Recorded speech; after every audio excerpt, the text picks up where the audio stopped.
Kryetari i Partisë Demokratike Sali Berisha cilsoi mashtrim premtimin e kryeministit Edi Rama që Shqipëria do të jetë anëtare e Bashkimit Evropian në vitin 2030.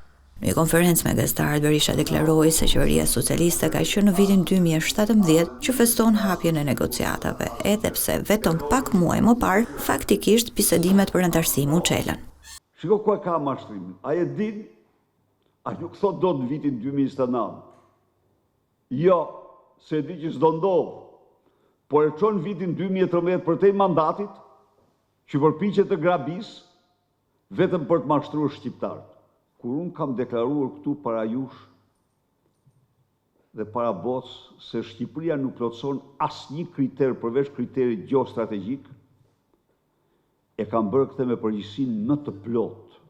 Kryetari i PD-s Berisha ju kundërpërgjigj kryeministit Edi Rama edhe në lidhje me deputetin Dashnor Sula, duke theksuar se vendi i tij është në Partinë Demokratike. Vendi i tij është në Partinë Demokratike. Ideja e tij për të gjetur stre tek Llapaj e mori përgjigjen sot nga Rama. Rama i thot atij që sa shkon tek Llapaj, hajde tek unë.